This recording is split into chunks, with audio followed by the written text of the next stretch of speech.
नमस्कार, स्वागत है आपका आपके अपने चैनल उज्जवल जीके में और मैं हूं सीमा शर्मा। आज हम एनसीईआरटी जो है क्लास 8 का चैप्टर 6 देखने वाले हैं, जिसका नाम है उपनिवेशवाद और शहर।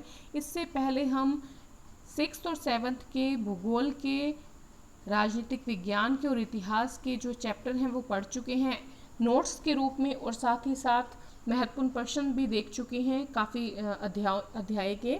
अगर आपने वो वीडियो नहीं देखी है तो आप प्लेलिस्ट में जाकर देख सकते हैं। अगर आपने अभी तक हमारे चैनल उज्जवल जीके को सब्सक्राइब नहीं किया तो सब्सक्राइब कर लें, और अगर आप रीट की तैयारी करना चाहते हैं तो रीट की तैयारी जो है यहाँ पर आप कर सकते हैं। लगभग एसएसटी की 140 से अधिक वीडियो करवाई जा चुकी है। यहाँ पर मनोविज्ञान, हिंदी, एसएसटी सब कुछ पढ़ाया जा रहा है, तो आप उज्जवल जी की प्लेलिस्ट में जाकर वो भी पढ़ सकते हैं। तो चलिए जल्दी से पढ़ना शुरू करते हैं। इसमें व्याख्या नहीं करेंगे, हम सिर्फ प्रश्न उत्तर देखेंगे, ठीक है। तो चलिए पढ़ना, क्योंकि वो जो सारी चीज़ें हैं वो हम नोट्स के रूप में देखेंगे, ठीक है। एनसीईआरटी की जो क्लास 8 का चैप्टर 6 जो है वो नोट्स के रूप में देखेंगे। यहाँ पर सिर्फ हम जो है प्रश्न और उनके उत्तर करने वाले हैं। पहला प्रश्न है, सही या गलत बताना है हमने। पहला प्रश्न जो है वो है, पश्चिमी विश्व में आधुनिक शहर जो हैं औद्योगिकरण के साथ विकसित हुए। देखिए ये जो अध्याय है इसका नाम क्या है, उपनिवेशवाद और शहर। इस अध्याय के अंतर्गत ये दिखाया गया है कि जो ब्रिटिश राज था उसके अंतर्गत जो उन्होंने उपनिवेश बसाया था, जैसे कि भारत में, तो भारत की यहाँ पर बात की थी पहले। इसमें हम गांवों को इन्होंने किस प्रकार से जो है लूटा था, उनकी बातचीत हम कर चुके हैं। अब ये आया था कि यहाँ पर जो शहर थे या कस्बे थे वो किस प्रकार से बढ़ रहे थे। यानी कि एक तरफ तो शहर जो है उनका विकास हो रहा था और एक तरफ जो पुराने शहर थे वो नष्ट हो रहे थे। उनकी कहानी बताई गई है इस अध्याय के अंतर्गत। तो चलिए पढ़ना शुरू करते हैं। सही या गलत बताएं। पश्चिमी विश्व में आधुनिक शहर औद्योगिकरण के साथ विकसित हुए। क्या विकसित हुए थे या नहीं विकसित हुए थे? बिल्कुल विकसित हुए थे। औद्योगिकरण जो चल रहा था उसके अंतर्गत जो नए नए शहर विकसित हुए थे। कहाँ पर? पश्चिमी विश्व में। आगे है अगला प्रश्न, सूरत और मछलीपट्टनम का 19वीं शताब्दी में विकास हुआ या नहीं? हाँ या ना में उत्तर देना है। तो बिल्कुल नहीं हुआ। सूरत और मछलीपट्टनम का 19वीं शताब्दी में विकास नहीं हुआ। सूरत क्या था? सूरत एक बंदरगाह था, ठीक है। 20वीं शताब्दी में भारत की ज़्यादातर आबादी शहरों में रहती थी। शहरों में रहती थी या नहीं रहती थी? गलत, क्योंकि ज़्यादातर जो हमारी आबादी थी वो कहाँ पर रहती थी? वो हमारी आबादी गांवों में रहती थी, ठीक है। अगला प्रश्न देखेंगे। 1857 के बाद जामा मस्जिद में 5 साल तक नमाज नहीं हुई। क्या 5 साल तक नमाज नहीं पढ़ी गई थी? बिल्कुल नहीं पढ़ी गई थी। जामा मस्जिद, जो दिल्ली की जामा मस्जिद है उसकी बात कर रहे हैं, तो 5 साल तक उस मस्जिद में 1857 की क्रांति के बाद नमाज नहीं हुई थी, ठीक है। अगला प्रश्न है, नई दिल्ली के मुकाबले पुरानी दिल्ली की साफ सफाई पर ज़्यादा पैसा खर्च हो रहा था। क्या नई दिल्ली जो बनाई जा रही थी उसके मुकाबले पुरानी दिल्ली की साफ सफाई पर ज़्यादा पैसा खर्च हो रहा था? नहीं, बिल्कुल नहीं। नई दिल्ली पर पैसा ज़्यादा खर्च हो रहा था, पुरानी दिल्ली की साफ सफाई पर कोई ध्यान नहीं दिया जा रहा था। रिक्त स्थान भरने हैं। पहला है कि सफलतापूर्वक गुंबद का इस्तेमाल करने वाली पहली इमारत कौन सी थी? ऐसी पहली जो है इमारत बतानी है जिसमें गुंबद का इस्तेमाल जो है वो किया गया था सफलतापूर्वक। और ये प्रश्न बहुत बार परीक्षाओं में पूछा जाता है। देखिए जामा मस्जिद जो थी इसमें पहली बार गुंबद का प्रयोग जो है वो किया गया था। ये दिल्ली की जामा मस्जिद की बात हो रही है। अगला है नई दिल्ली और शाहजहानाबाद। शाहजहानाबाद तो था पुरानी दिल्ली, ठीक है। और नई दिल्ली और शाहजहानाबाद की रूपरेखा तय करने वाले 2 वास्तुकार कौन से थे? तो 2 वास्तुकार थे एडवर्ड लुटियंस और हर्बर्ट बेकर। इन दोनों ने नई दिल्ली और शाहजहानाबाद की रूपरेखा जो है वो तैयार की थी। अंग्रेज भीड़ भाड़ वाले स्थानों को कैसा मानते थे? बीमारियों का घर मानते थे, बीमारियों का स्रोत मानते थे।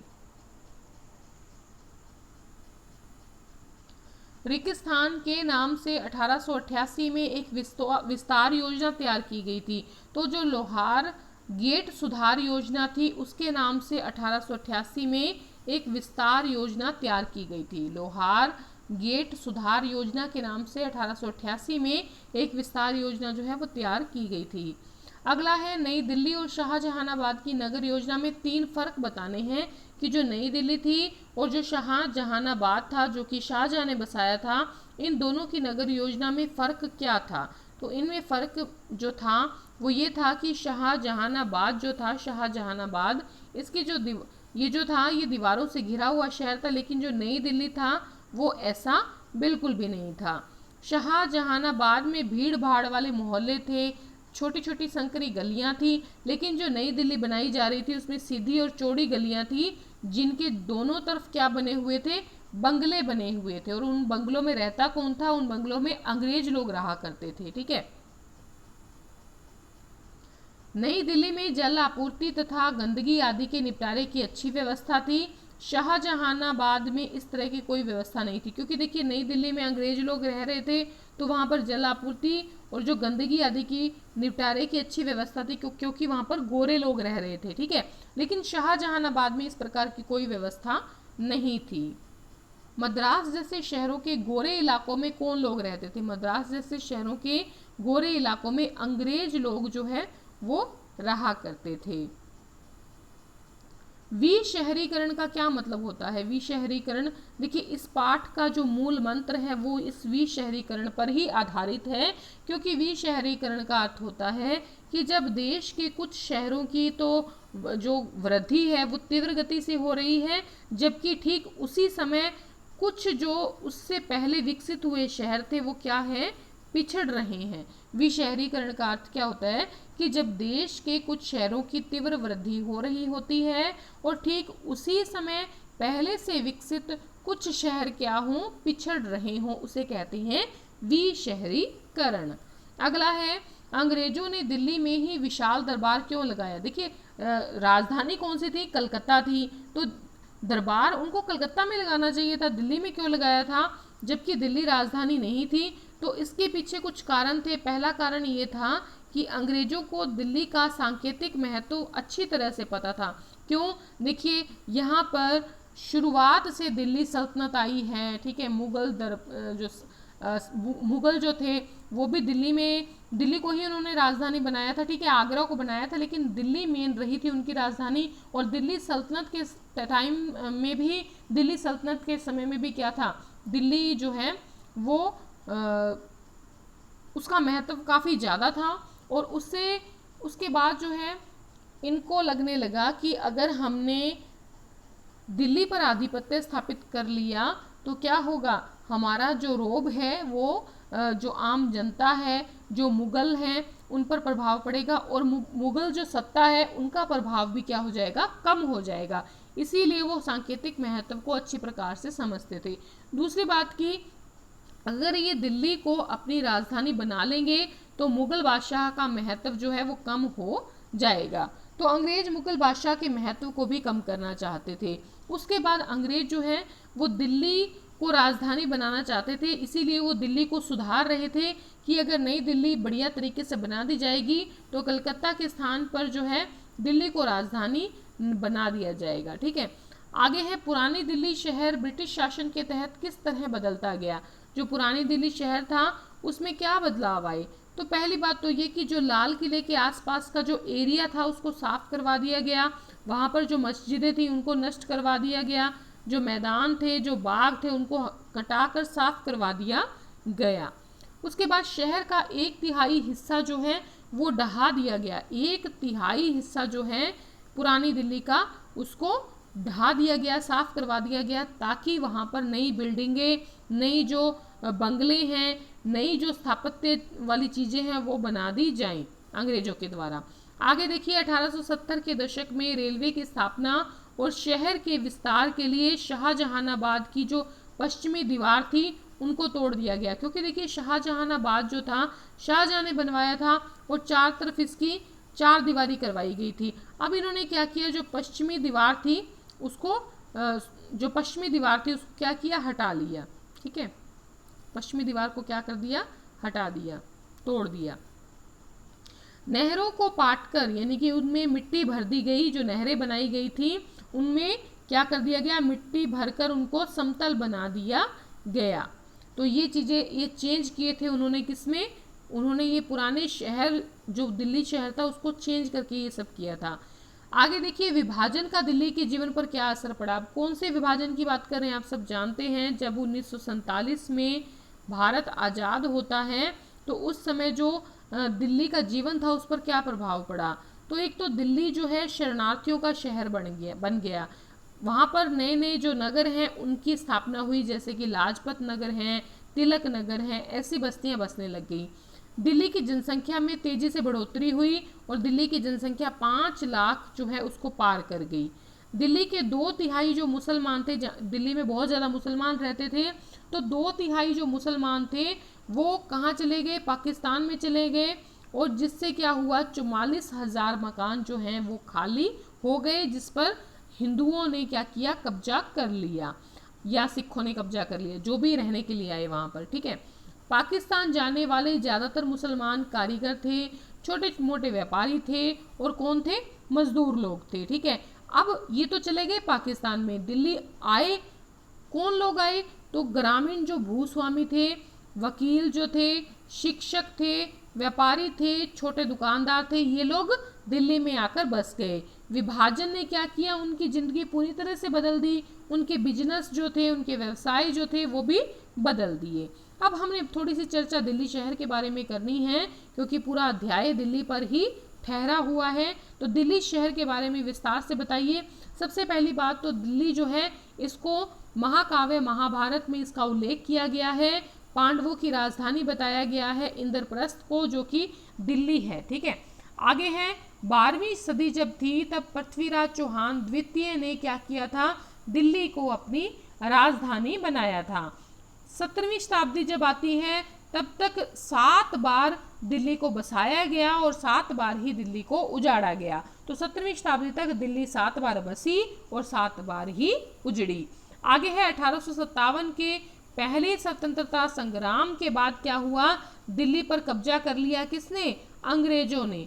फिर 1911 का टाइम पीरियड जब आया तो दिल्ली ब्रिटिश भारत की राजधानी बन गई, दिल्ली दरबार आयोजित हुआ, उसके बाद सारी चीज़ें जो हैं बदलती गई। दिल्ली में समय के साथ क्या किया गया, वास्तुकला के कई उदाहरण देखने को मिले, जैसे कि कुतुब मीनार है, लाल किला है, हुमायूं का मकबरा है इत्यादि। देखिए, जो 2/3 मान लीजिए या 1/3 मान लीजिए दिल्ली जो है, पुरानी दिल्ली जो थी उसको साफ करवा दिया गया, यानी कि यहाँ पर वास्तुकला की चीज़ें रही होंगी जो आज हम देख नहीं पाए। ठीक है, अगर वो नहीं हटाई जाती तो शायद वो हमारे सामने आज होती, जैसे कि आज लाल किला हम देखते हैं, कुतुब मीनार देखते हैं, हुमायूं का मकबरा हमारे सामने है। लेकिन अगर वो दिल्ली साफ ना करवाई होती तो और भी चीज़ें शायद हम देख सकते थे।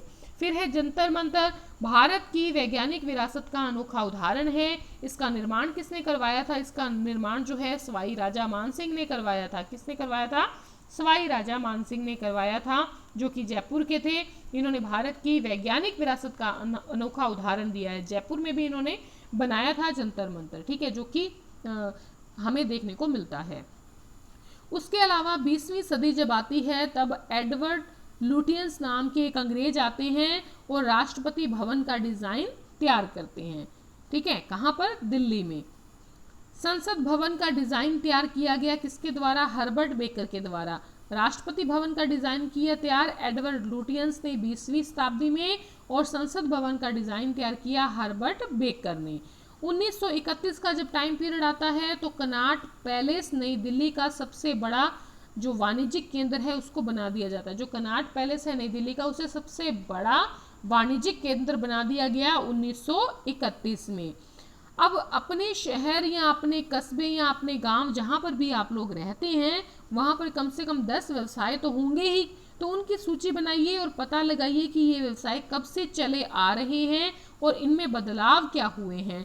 तो कुछ देख लेते हैं व्यवसाय की सूची जो हमारे पुराने समय से चले आ रहे हैं, हमारे दादा परदादा के समय से चले आ रहे हैं। तो देखिए, खेती करना हमारा प्राचीन धंधा रहा है, मोची का काम, बढ़ई का काम, पशुपालन, मिट्टी के बर्तन बनाना, लोहार का काम करना, कपड़ा बुनना, गन्ना पेरना, खांड बनाना, गुड़ बनाना। अगर कोई आसपास रहा है गांव के या फिर खेत किसी के पास हो तो उसको पता है गन्ना कैसे पेरा जाता है, या गुड़ जो है वो किस प्रकार से बनाया जाता है, मछली पकड़ना, अध्यापन का कार्य, ये सब क्या है, ये पुराने काम धंधे रहे हैं जो शुरू से चले आ रहे हैं। समय के साथ इसमें बदलाव क्या हुआ, ये सभी व्यवसाय जो है काफ़ी पुराने हैं और इनके स्तरों में, इनके जो लेवल हैं उनमें क्या हुआ, बदलाव जो है वो आया। ठीक है, इनके लेवल में बदलाव आया और इनकी जो कार्यशैली थी उसमें बदलाव आया।